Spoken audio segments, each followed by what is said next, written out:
It's the Justin Kinner Show with Kev Nash, presented by Kirkland & Summers.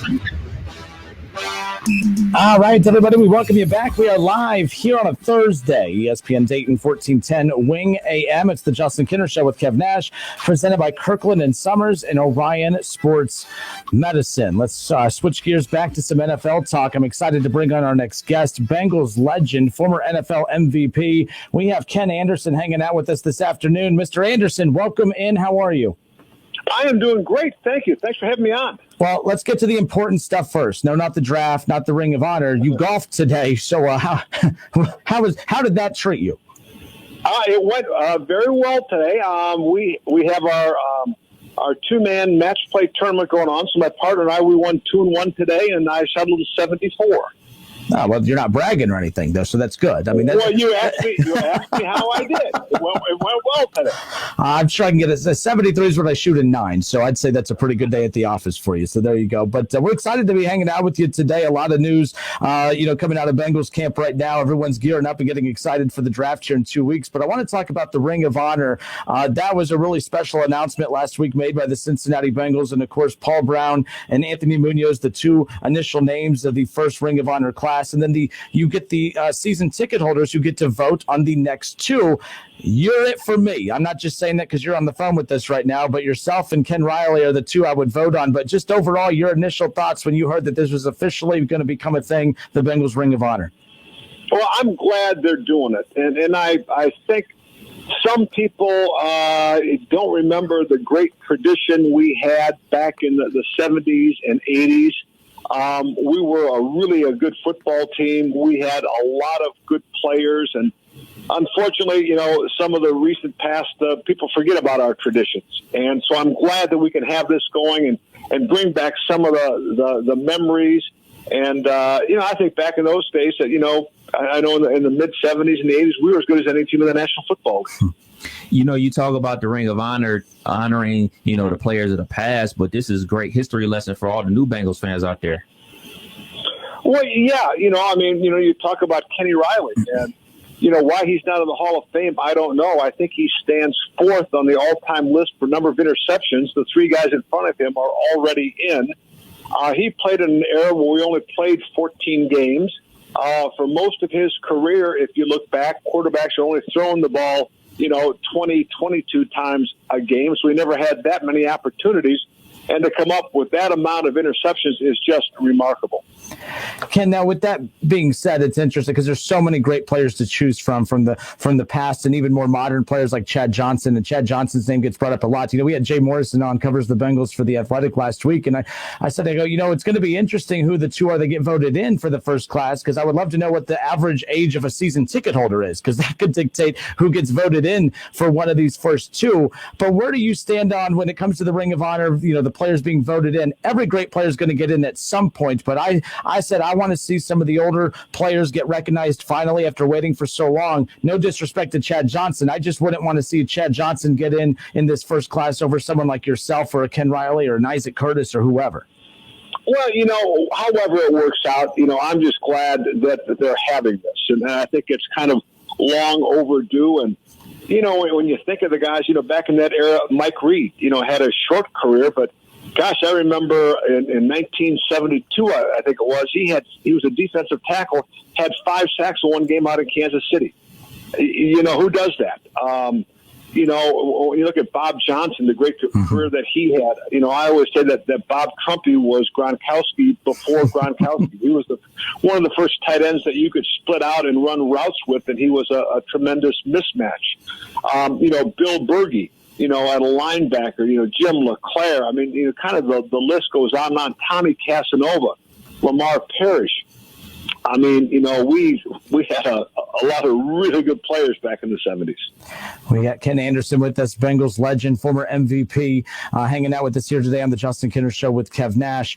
Let's rewind back to last season. There was so much hype and excitement. Joe Burrow just really brought a breath of fresh air to the city of Cincinnati. There was excitement about the Bengals that we had not experienced in quite some time. Let's rewind to the day that he goes down with that season-ending injury. We were always worried about that, with that offensive line being the way it was set set up. But I'm curious, do you remember the day that he went down, and what was your initial thought as you saw him laying on the field, and again, just his season coming to an end prematurely?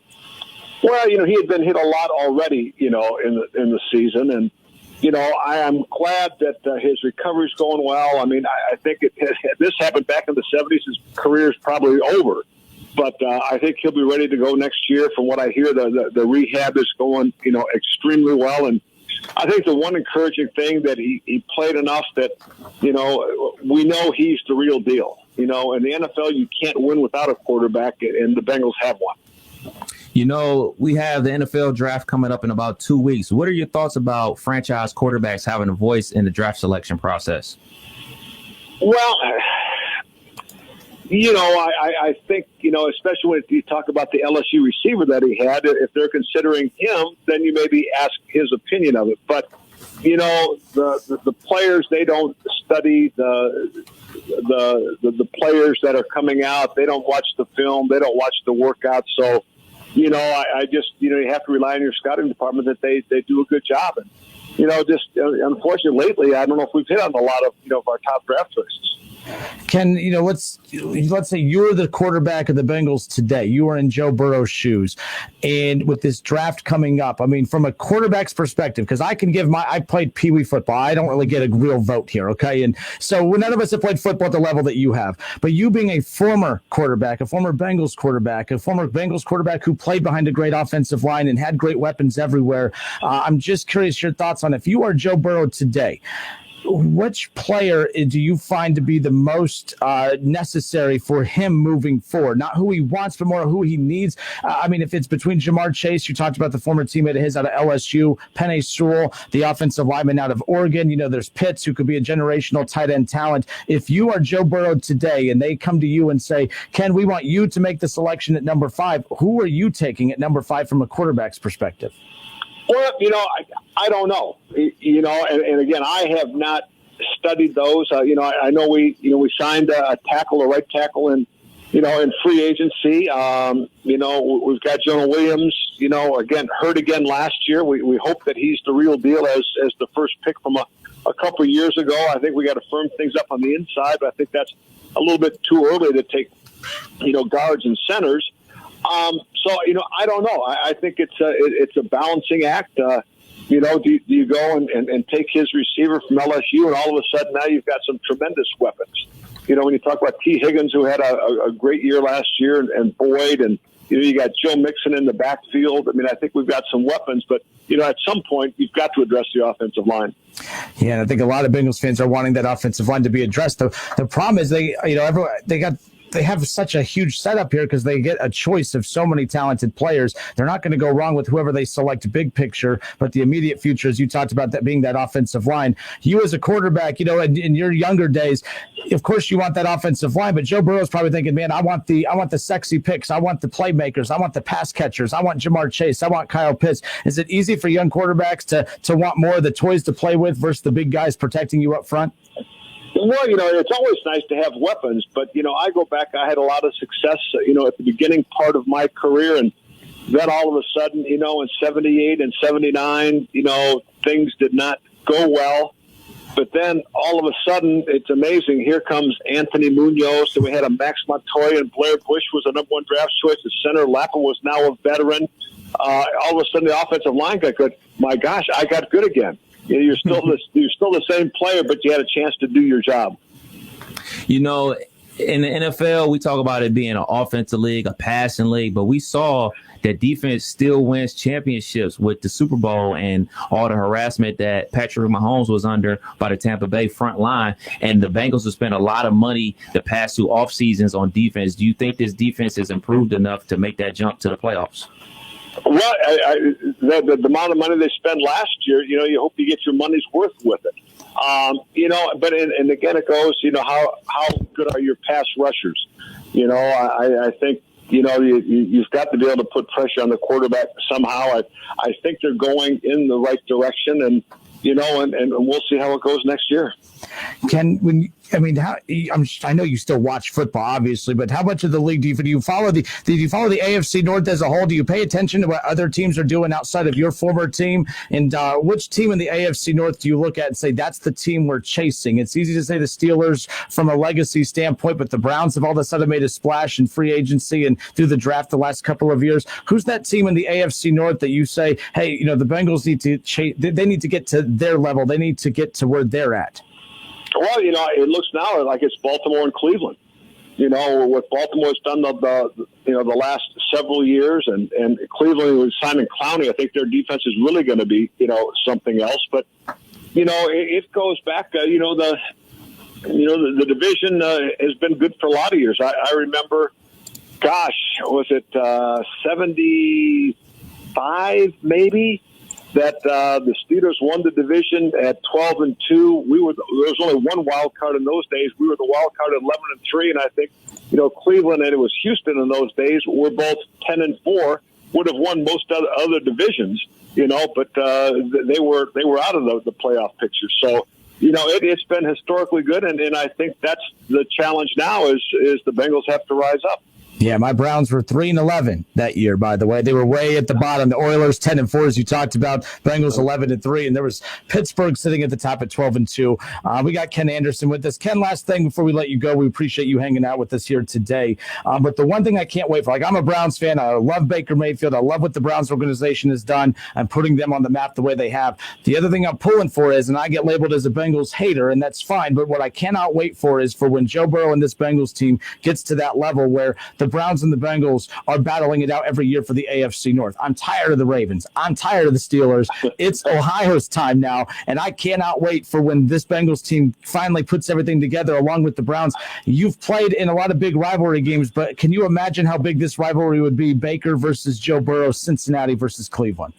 Well, it's two young quarterbacks, that have a long career ahead of them, and I think it would be good in a lot of aspects. And I think back to the days when I played against Cleveland, and the old Municipal Stadium was my favorite place in the league to play. It was the oldest stadium. It was the worst locker rooms, but it dripped with tradition, and I loved going up there. So.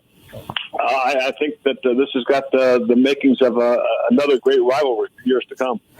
Ken, send us out with this. Tell everyone about the Ken Anderson Alliance. I really love the work that you do and the work that this program does. I follow it closely. I have a brother with autism, and the work that you guys do for autism and for a lot of other issues outside of that is fascinating to me. Just tell everyone about the Ken Anderson Alliance. Well, we're creating live, work, and engage opportunities for adults with developmental disabilities. And, excuse me, our Engage program, I think we have, about 23 or 24 outings a month that service, over 200 adults, whether it be going to a ball game when fans could go to games. It may be going to putt-putt. It may be going to an arcade, but just to get them out in groups out into the community. And that's very popular for us.